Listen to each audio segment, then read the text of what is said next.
Hello and welcome to endurance TV. क्या आपके friend circle में कोई बिटकॉइन जैसे क्रिप्टो करेंसीज में इन्वेस्ट किए हुए हैं और आपको सजेस्ट कर रहे हैं कि आपको भी उसमें इन्वेस्ट कर लेना चाहिए क्योंकि वो एक बहुत प्रॉफिटेबल इन्वेस्टमेंट होगा, लेकिन आपको पता ही नहीं है क्रिप्टो करेंसी होता क्या है, बिटकॉइन क्या है, उसमें इन्वेस्टमेंट करना फायदेमंद होगा या नहीं।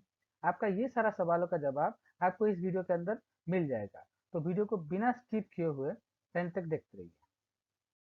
अभी हम लोग समझ लेते हैं क्रिप्टो करेंसी होता क्या है। In simple terms crypto currency होता है एक डिजिटल करेंसी, मतलब इसका कोई फिजिकल एग्जिस्टेंस होता ही नहीं है। ना इसको आप देख सकते हैं और ना ही छू सकते हैं।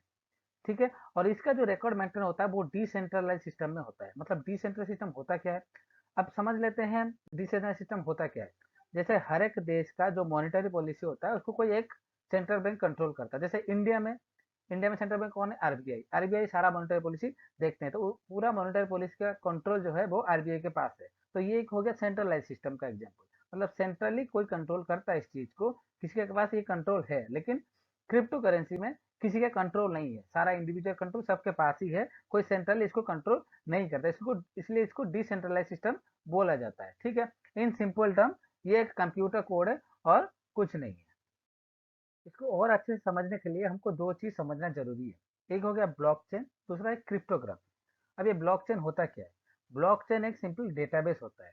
जैसे बाकी डेटाबेस है उससे थोड़ा ये डिफरेंट है, मतलब किस हिसाब से डिफरेंट है, जो इन्फॉर्मेशन स्टोर करता है उस तरीके से ये बाकी डेटाबेस है ये थोड़ा डिफरेंट है। ब्लॉकचेन करता क्या है, क्रिप्टो करेंसी के अंदर जितना भी ट्रांजेक्शन होता है उसको वो ब्लॉक के फॉर्म में सारे को रिकॉर्ड करता है, फिर हर एक ब्लॉक को लिंक कर देता है एक दूसरे से। वैसे न्यू डाटा आता रहता है, तो फिर न्यू डाटा को ले वो नया ब्लॉक बनाता रहता है। मतलब ये सिंपल एक डेटाबेस है जो कि क्रिप्टो करेंसी का जितना भी ट्रांजेक्शन होता है उसको रिकॉर्ड करता है।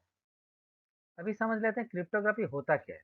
क्रिप्टोग्राफी वो साइंस है जिसको यूज करके इंफॉर्मेशन को सेफली दूसरी जगह ट्रांसफॉर्म किया जाता है, दूसरी जगह भेजा जाता है। ठीक है। इसका एक क्लासिक एग्जांपल आप ये ले सकते हैं। आप लोग सब व्हाट्सएप यूज करते होंगे, आप लोग देखे होंगे कि वहां पे लिखा हुआ रहता है messages are end to end encrypted. इसका मतलब क्या है, आप जो मैसेजेस जिसको भेज रहे हैं सिर्फ वही उसको पढ़ सकता है। मतलब इवन व्हाट्सएप चाहे तो खुद वो मैसेज को वो पढ़ नहीं सकता, क्योंकि आप देखे होंगे कि आपका जितना भी कॉन्टैक्ट है सबके साथ आपका अलग अलग कोड है। उनका फोन में भी आपका कोड और आपका फोन में उनका कोड दोनों मैच रहता है, इसको सीक्रेट की कहा जाता है। अब नीचे वाला जो है एग्जाम्पल उसको आप अच्छे से देखिए। जैसे यहाँ पे बॉब और एलिस दो जन है, ठीक है। वहां पे बॉब जो है वो हेलो एलिस लिख रहे हैं और इसको एनक्रिप्ट कर रहे हैं, तो वो ये वाला मैसेज जो है ये कोड के फॉर्म में फॉर्म हो जाता है। ठीक है। और ये ट्रांसफर हो जाता है एलिस के पास, तो एलिस के पास भी वही सीक्रेट की है, तो उसको वो इस्तेमाल करके उसको डिक्रिप्ट करते हैं। बॉब ने एनक्रिप्ट किए थे और ये उसको डिक्रिप्ट कर रहे हैं, मतलब उसका उल्टा कर रहे हैं। तब क्या हो रहा है, वो जो कोड था और कोड जो एक्चुअल मैसेज है उसका फॉर्म में फिर वापस ये हो जाता है। तब वो एलिस को पता चलता है कि वो क्या भेजे थे। इससे होता क्या है कि जब बीच में ही ट्रांसफर हुआ डेटा, तो उसको कोई हैक नहीं कर सकता या फिर कोई उसको मिसयूज नहीं कर सकता, किसी को पता भी नहीं चलेगा वो एक्चुअल मैसेज था क्या। तो ये एक सिक्योर फॉर्म है मैसेजेस या फिर इंफॉर्मेशन या फिर ट्रांजेक्शन को ट्रांसफर करने का। अभी एक छोटा सा डिफरेंस देख लेते हैं इंडियन रुपीज वर्सेस बिटकॉइन का। बिटकॉइन एक क्रिप्टो करेंसी है, ठीक है। सबसे ज्यादा न्यूज में बिटकॉइन ही रहता है और मार्केट कैप के हिसाब से भी नंबर वन में बिटकॉइन ही आता है। तो अपना पूरा डिस्कशन जो है बिटकॉइन के इर्द गिर्द ही रहने वाला है। ठीक है। इंडियन रुपीज जो है उसको उसका कंट्रोल किसके पास है? अपना सेंट्रल बैंक यानी कि आरबीआई के पास है। ठीक है। आरबीआई के पास स्टिल जितना भी इंडियन रुपीज है छपा हुआ है, ठीक है, उसको बैक कौन करता है? उसको बैक करता है government securities, foreign currency assets and other assets जो आरबीआई के पास पड़ा हुआ है गोल्ड या बॉन्ड के रूप में। ठीक है। तो अपने इंडिया का जितना भी इंडियन रुपीज है आरबीआई के पास, उसका बैकिंग के लिए ये सब एसेट ऑलरेडी है। मतलब ये आप अदर वे में ऐसे समझ सकते हैं, आरबीआई उतना पैसा छाप सकता है जितना कि उसके पास एसेट हो। ठीक है। हाँ, मान लेते हैं 10 करोड़ का एसेट है आरबीआई के पास पूरा देश का, तो वो 10 करोड़ का ही छाप सकता है पैसा, उससे ज्यादा नहीं छाप सकता। बहुत लोगों का मन में ये रहता है कि अगर पैसा छापने का मशीन अपने पास है, ठीक है, तो हम लोग तो चाहे जितना भी पैसा उतना छाप सकते हैं, फिर चाहे हम लोग का गरीबी तो दूर हो सकता है इसमें। पर ये ऐसा होता नहीं है। ठीक है। जब आप इकोनॉमिक पढ़ेंगे इसके ऊपर और डिटेल में आप जान सकते हैं। ठीक है। जितना भी आपके पास असेट है आप उतना ही पैसा छाप सकते हो, उससे ज्यादा नहीं छाप सकते। ठीक है।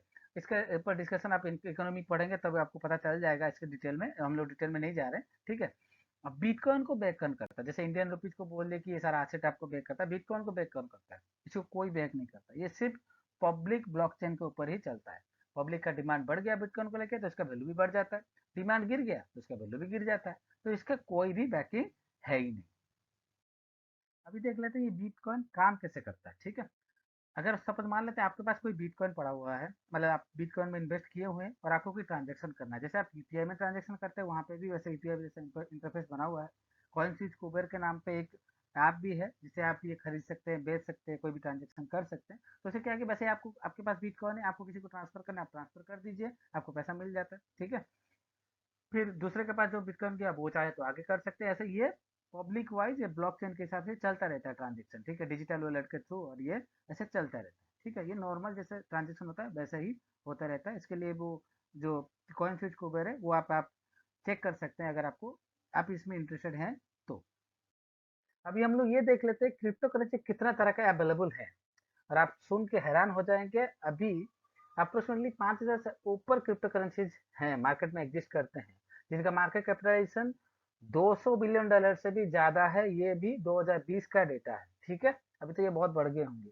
उसमें से तीन जो सबसे फेमिलियर या फिर मार्केट कैप के हिसाब से जो तीन तीन बड़े हैं, उसमें पहला नंबर पे आता है बिटकॉइन, दूसरा में एथेरियम, और तीसरा में तेथर। ठीक है, और भी बहुत सारे हैं, लिस्ट बहुत बड़ा है। तो ये तीन टॉप थ्री में आते हैं फिलहाल के लिए। ठीक है, अभी आपका मन में एक जेन्युइन सवाल आ रहा होगा कि इतना सारा क्रिप्टो करेंसी क्यों एग्जिस्ट करता है। आई मीन 5,000 से ज्यादा कोई छोटा नंबर तो होता नहीं है। इसका जवाब यही है, क्रिप्टो बनाने का जो सॉफ्टवेयर होता है वो ओपन सोर्स होता है। मतलब क्या है इसका, इसका मतलब ये है कोई भी चाहे, ठीक है, तो उसको वो क्रिएट कर सकता है। ठीक है, इसके ऊपर एक इंटरेस्टिंग फैक्ट हम बता रहे हैं आपको।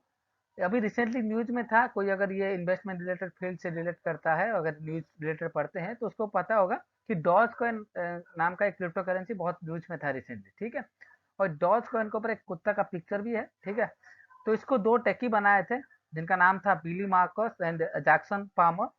इसको बनाने का लोग एम यही था, जैसे लोग क्या है कि उस टाइम पे ट्रेंड बहुत चल रहा था क्या, बिटकॉइन पे या फिर अदर क्रिप्टो करेंसी में इन्वेस्ट करने का। ठीक है, बहुत ज्यादा ट्रेंड चल रहा था। तो ऐसा ट्रेंड को देख के लोगों का मजाक उड़ाने के लिए, ठीक है, लोगों का मजाक उड़ाने के लिए ये लोग इसको लॉन्च किए थे, ताकि ये बता पाए कि लोग बिना सोचे समझे कोई भी ये में इन्वेस्ट करने के लिए तैयार हो जाते हैं, और अपना दिमाग लगाते नहीं है, उसी हिसाब से इन्वेस्टमेंट बढ़ता जाता है। इसी पर्पस के लिए ये लोग इसको लॉन्च किए थे। और आप सुन के हैरान हो जाएंगे, 20 अप्रैल को डॉज कॉइन का मार्केट कैप 50 बिलियन डॉलर से ज्यादा हो गया। मतलब फॉर्ड और मेरियट जैसे कंपनी से भी ज्यादा।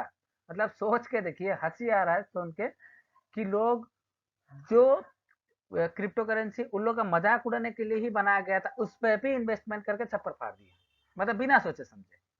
तो आप यहीं से आपको अंदाजा लग गया होगा आजकल लोग इन्वेस्टमेंट के पीछे कैसे भागे हुए हैं, कहाँ पे इन्वेस्ट करना है, ये क्या करना है। मतलब उनको रातों रात करोड़पति ही बनना है, उनको आगे कुछ दिखता ही नहीं है, बस इन्वेस्टमेंट कर दो। सामने वाला किया ठीक है हम भी कर देते हैं, इसी हिसाब से अभी चल रहा है। दिमाग लगाते बिल्कुल भी नहीं है, बस इन्वेस्टमेंट कर दो, ठीक है, इन्वेस्टमेंट कर दो, इसी हिसाब से चल रहा है। अभी हम लोग ये देख लेते हैं क्रिप्टो करेंसी कौन सा एरिया में रेगुलर करेंसी से अच्छा है। तीन एरिया हम बता रहे हैं जहाँ पे ये थोड़ा बहुत अच्छा है, मतलब थोड़ा बहुत नहीं, अच्छा ही है।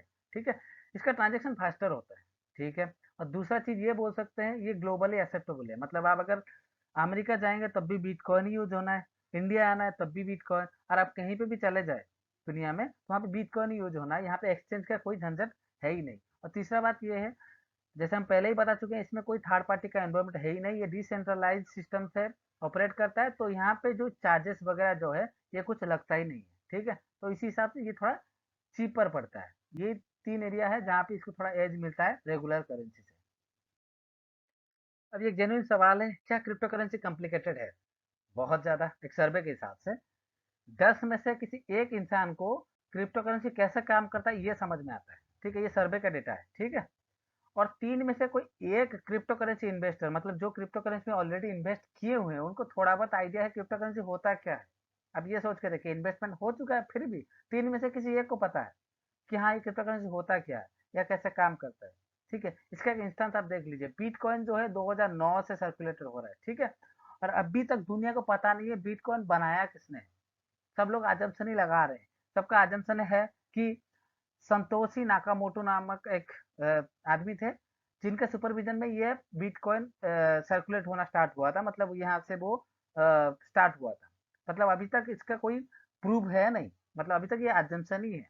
किसी को पता भी नहीं है, जिसके ऊपर इतना इन्वेस्टमेंट हो रहा है, जो इतना पॉपुलर है, उसको बनाया कौन है?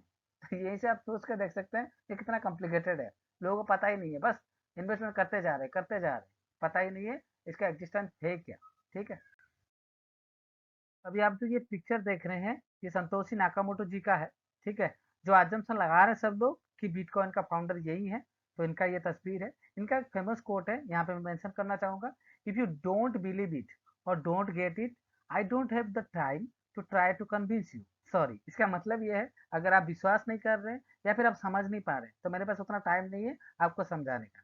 ठीक है, आपको अगर इन्वेस्टमेंट करना है करिए, वरना मत करिए। ये छोटा सा कोट है, लेकिन इसमें बहुत ज्यादा डीप मीनिंग है।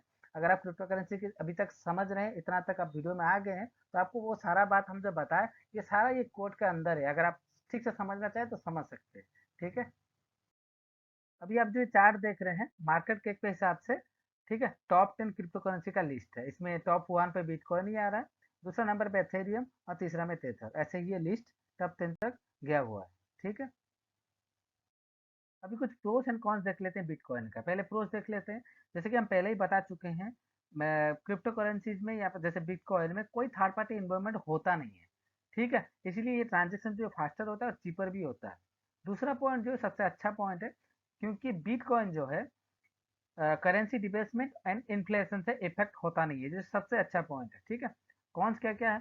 ट्रांजेक्शन आर इरिवर्सिबल, मतलब क्या है, कोई आप ट्रांजेक्शन आप कर लेते हैं तो उसको आप रिवर्स कर नहीं सकते कोई भी हालात में, आपको कुछ वापस मिलने वाला है नहीं। ठीक है। सिक्योरिटी, सिक्योरिटी से तो रहेगा ही, क्योंकि ये डिसेंट्रलाइज वे में रिकॉर्ड होता रहता है और कंट्रोल जो है सबके पास रहता है। तो हो सकता है जब कंट्रोल बहुत जन के पास रहेगा तो इसमें सिक्योरिटी ब्रीच होने का चांसेस हाई रहता है। ठीक है।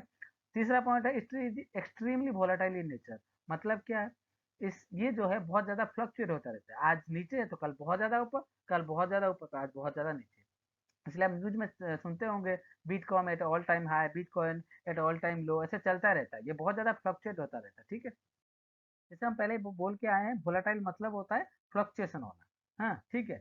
तो ये एक छोटा सा ग्राफ है, यहाँ पे आप देख सकते हैं 14 अप्रैल का डेटा है। जो बिटकॉइन का वैल्यू था अराउंड $63,000 था, और महज एक हफ्ता के अंदर जो डेटा है 23 अप्रैल का, इसमें ये दिखा रहा है कि बिटकॉइन का जो वैल्यू है $50,000 का है। मतलब एक हफ्ता के अंदर ये इतना ज्यादा फ्लक्चुएट कर गया। तो फ्लक्चुएशन होता है, बहुत सारा सिक्योरिटीज में फ्लक्चुएशन होता ही है, लेकिन इसका जो फ्लक्चुएशन का नेचर है, ये बहुत ज्यादा फ्लक्चुएट होता रहता है। ये बहुत ज्यादा वोलेटाइल है। ठीक है, एक्सट्रीमली वोलेटाइल इसलिए बोला जाता है इसको।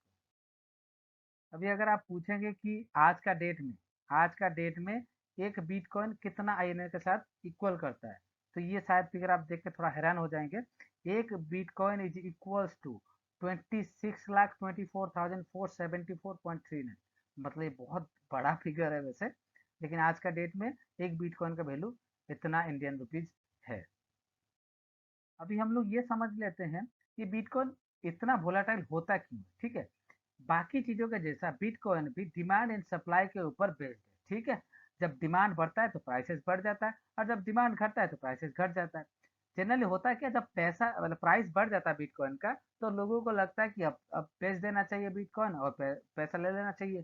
तो लोग बेचना स्टार्ट करते हैं। जब कुछ लोग बेचना स्टार्ट करते हैं तो बहुत लोग फिर देखते हैं उनको, तो वो भी बेचना स्टार्ट कर देते हैं। तो बहुत सारा लोग जब एक साथ बेचना स्टार्ट कर देते हैं, तो उतना सारा बायर हमेशा अवेलेबल होता होते नहीं है। तो फिर क्या होता है कि प्राइसेस क्रैश कर जाता है। फिर प्राइसेस जब गिर जाता है, तो ये रोलर कोस्टर राइड के जैसा ये चलता रहता है। कभी प्राइस बहुत ज्यादा बढ़ गया तो प्राइस बहुत ज्यादा घट जाता है। ठीक है। इसलिए ये बहुत ज्यादा वोलाटाइल है, इसका जो एक बैलेंस बैठता ही नहीं है हमेशा। अभी आप लोग ये पूछ सकते हैं कि क्या दुनिया भर में क्रिप्टो करेंसीज को एक्सेप्टेंस मिलता है, मतलब सारा कंट्री रिकॉग्नाइज करते हैं क्या? आंसर है नहीं। बहुत सारा कंट्रीज है जो इसको लीगल मानते नहीं है। अपना इंडिया का ही बात कर लेते हैं, ये अपना प्यारा भारत। अपना इंडिया में ये लीगल टेंडर नहीं है। ठीक है। अपना इंडिया में ये लीगल टेंडर नहीं है। जैसे बहुत सारा और कंट्रीज है, जैसे आप देख सकते हैं जो जो येलो कंट्रीज है, जो येलो मार्क किया हुआ है, वो सारा कंट्रीज में ये लीगल टेंडर है ही नहीं है। वो लोग इसको रिकॉग्नाइज करते ही नहीं है। ठीक है। अनरेस्ट्रिक्टेड है 105 कंट्री 251 में से। हाँ, तो 105 अगर घटा देते हैं, बाकी जो भी कंट्री बचे या फिर रीजन बचे, वहां पे ये रिस्ट्रिक्टेड है। ठीक है। तो बहुत सारा कंट्रीज अभी भी हैं जो इसको रिकॉग्नाइज करते ही नहीं है क्रिप्टो करेंसी को। अभी सबसे बड़ा सवाल ये आता है, अभी जैसे आप मैप में देखा है, बहुत सारा कंट्री जो है वो रिकॉग्नाइज नहीं करते क्रिप्टो करेंसीज को। वैसे इंडिया में भी ये बैन है। तो ये कंट्रीज बैन क्यों करते हैं क्रिप्टो करेंसीज को, इसमें प्रॉब्लम क्या क्या है जो इसको बैन करना पड़ रहा है? तो इसमें मेन दो चीज है। ये एक तो ये डिसेंट्रलाइज वे में कंट्रोल होता है, मतलब इसके पास इसका कंट्रोल गवर्नमेंट के पास होता नहीं है, ठीक है। और दूसरा ये है, इससे टैक्स इवेशन और मनी लॉन्ड्रिंग भी पॉसिबल हो जाता है आसानी से, क्योंकि कंट्रोल तो होता नहीं गवर्नमेंट के पास। और जो चीज में गवर्नमेंट का ही कंट्रोल नहीं है उसको गवर्नमेंट इतना जल्दी अलाउ तो करने वाला है नहीं। तो ये दो चीजें जिसकी वजह से बहुत सारा कंट्रीज में ये अभी तक बैंड है। ये अरेबियन बिजनेस का न्यूज आर्टिकल है, इसमें मेंशन था crypto investors get a shock as India draft bill to ban digital currency. तो ये बैन वर्ड यूज करना तो सही नहीं रहेगा, क्योंकि इनिशियली आरबीआई जो हम लोग का मॉनेटरी पॉलिसी कंट्रोल करता है उसने ये जो क्रिप्टो करेंसी है इसको लीगल टेंडर मानने से मना कर दिया था। तो इसका मतलब ये नहीं है कि क्रिप्टो करेंसी इंडिया में बैन है। अगर बैन होता तो बहुत सारे लोग जो है वो इन्वेस्ट करते कर रहे हैं अभी भी, या उस टाइम पे भी कर रहे थे, तो वो लोग कर नहीं पाते, क्योंकि बहुत सारा लोग जो है लीगल टेंडर नहीं है उसके बावजूद भी बिटकॉइन या दूसरे क्रिप्टो करेंसीज में इन्वेस्टमेंट कर रहे हैं। लेकिन इसमें होता क्या है, अगर आगे जाके कुछ भी अनहोनी होता है तो इसमें गवर्नमेंट का कोई रिस्पॉन्सिबिलिटी आएगा नहीं, इसीलिए गवर्नमेंट उसको पहले ही एक इलीगल टेंडर बोल चुका है, ठीक है। अभी रिसेंटली जो डेवलपमेंट हुआ उसके हिसाब से सुप्रीम कोर्ट ने क्रिप्टो करेंसी ट्रेडिंग को अलाउ कर दिया है। जो इनिशियली था आरबीआई का बैन, उसको क्लोज कर दिया, मतलब उसको हटा दिए गए, ठीक है। तो अब होगा क्या, ये हो सकता है आगे जाके ये लीगलाइज हो जाए इंडिया में। ये तो देखना बाकी है, ये न्यूज इन डेवलपमेंट है। देखते हैं आगे क्या क्या होता है, गवर्नमेंट क्या क्या नया स्टेप लेते हैं इसको लीगलाइज करने के लिए, ये अभी बाकी है देखना, ठीक है। अभी सबसे बड़ा सवाल ये खड़ा हो गया कि क्या बिटकॉइन में इन्वेस्ट करना सेफ है, ठीक है। तो ये सवाल के लिए हम ये बोलेंगे, आप अपना माइंड इस्तेमाल करिए, अपना माइंड लगाइए, अप्लाई योर ओन माइंड। जो जो फैक्ट्स था इसके रिलेटेड मैंने आपके सामने रख दिया, क्या प्रोज है क्या कौन से ये रख दिया, ये कैसे काम करता है, क्रिप्टो करेंसी का मैकेनिज्म क्या है, ये अच्छे से आपको समझा दिया। अब डिसीजन जो होगा वो आपका होना चाहिए कि आपको क्या करना चाहिए। किसी का बात में आके इन्वेस्टमेंट करना नहीं चाहिए। आपको अगर सही लग रहा है तब भी इन्वेस्टमेंट करिए, नहीं लग रहा तो मत करिए। इंडिया में एक ट्रेंड है ना, क्योंकि अगर शर्मा जी कर रहे हैं तो हम कर लेते हैं, सामने वाला वो कर रहे हैं तो हम कर लेते हैं, वो किए हैं तो सही होगा। जरूरी नहीं है कि वो किए हैं तो सही होगा, आपको भी खुद रिसर्च करना चाहिए इसके ऊपर, आपको समझना चाहिए कि हाँ वो सही है कि नहीं है। जरूरी नहीं है कि उनके लिए अगर सही है तो आपके लिए भी सही है। उनका लाइफस्टाइल अलग है, उनका सोचने का तरीका अलग है, आपका अलग है, ठीक है। तो इसीलिए हमेशा खुद से चेक करिए, ठीक है। लोगों से ओपिनियन लीजिए कि ये चीजें ये है नहीं, ये है नहीं। तो आपको अच्छे से रिसर्च करना चाहिए, आप जिस पे इन्वेस्ट कर रहे हैं वो क्या चीज है, उसको आपको रिटर्न मिलेगा कि नहीं मिलेगा, वो कितना रिस्क है। अगर आप रिस्क ले ही रहे हैं तो कैलकुलेटेड रिस्क लीजिए, ठीक है। बिना कैलकुलेटेड रिस्क मत लीजिए, ऐसे कि नहीं हाँ रिस्क लेना है तो ऐसे ही कूद जाना है, कूदना नहीं है, कैलकुलेटेड रिस्क लेना है, ठीक है। फ्यूचर जो होगा करेंसी का वो डिजिटल होगा, इसमें कोई डाउट नहीं है। लेकिन फिर भी आपको जो इन्वेस्ट करना है ये आपको ठीक से देखना है, आप इन्वेस्टमेंट कर रहे हैं कि गैम्बलिंग कर रहे हैं। अगर आप गैम्बलिंग करने के लिए तैयार है तो फिर इसके ऊपर आगे जाके जो आपको होना है आपके साथ, आप जो पाने वाले हैं या खोने वाले हैं, उसके लिए आपको तैयार रहना पड़ेगा। क्योंकि गैम्बलिंग में तो कोई भरोसा नहीं है, या तो आप करोड़पति बन सकते हैं या रोडपति बन सकते हैं, ये आपके हाथ में। ये आपको सोचना है, अपना माइंड लगाना है, ठीक है। मैंने आपका जो भी फैक्ट है इसके रिलेटेड सब आपके सामने रख दिया है, ये आपके ऊपर अभी हम छोड़ रहे हैं। तो आपको इन्वेस्ट करना है करिए, मत करना है तो मत करिए। किसी का ओपिनियन है तो लीजिए, लेकिन डिसीजन हमेशा अपना होना चाहिए। ओपिनियन चाहे भले ही आप 10 आदमी से ले लें, लेकिन डिसीजन आपका होना चाहिए, ठीक है। इसी नोट के साथ ये होता है वीडियो का एंड। अगर आपको ये वीडियो इन्फॉर्मेटिव लगा हो तो अपने दोस्तों के साथ शेयर करिए और अपना चैनल को सब्सक्राइब करिए, ऐसे और भी मजेदार कंटेंट आसान भाषा में समझने के लिए। Thank you.